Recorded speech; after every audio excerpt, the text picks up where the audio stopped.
You know, I've taken a couple of hours to calm down from the Emilia Romagna Grand Prix, and well, there wasn't much to calm down from, was there?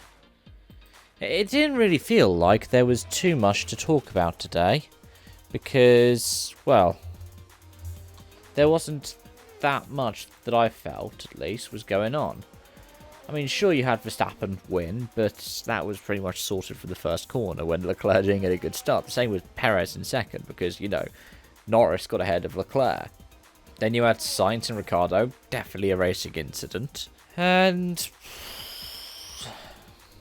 it was almost like that was that, wasn't it? George Russell had a fantastic start, managed to hold on to get P5 in the end. Well, P4 actually in the end, because of Leclerc's spin.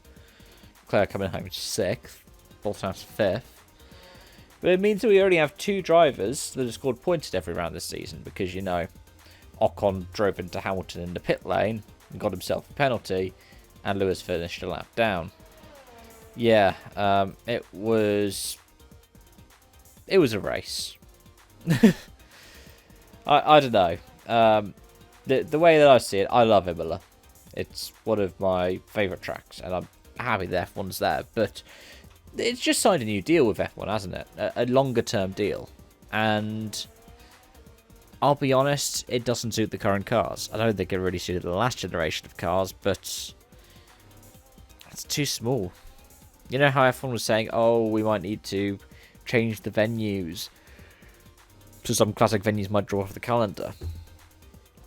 Or some European ones, so they were suggesting Paul Ricard or Spa. Well, I mean, we haven't had the French Grand Prix or the Belgian Grand Prix for this season, but I am going to wager they're going to be a bit better than this one.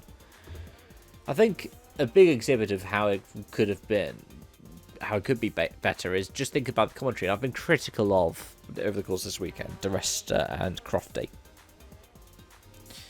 I mean, I don't think DRS is a good commentator, to be honest. It doesn't really add much. And I'd rather have Ant Davidson do it because he's got more current F1 experience, even in these new regs.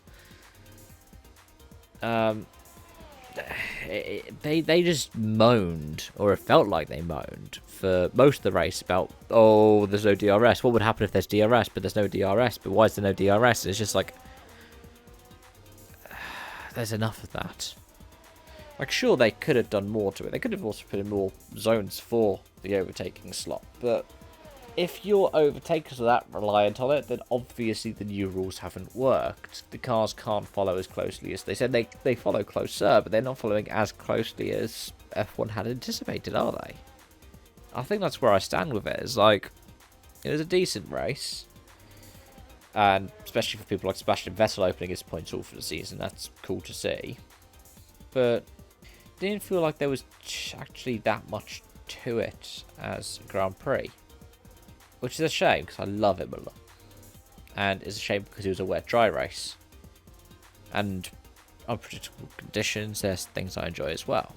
But I'm sitting here, I'm like, the most eventful things were the start, the pit stop, for Lewis, and the end when Leclerc put it in a wall. There wasn't actually that much to it, and that's really a shame. Anyways, those are my thoughts. Let me know yours in the comment section down below. Thank you for watching, and I hope to see you around. Bye bye for now.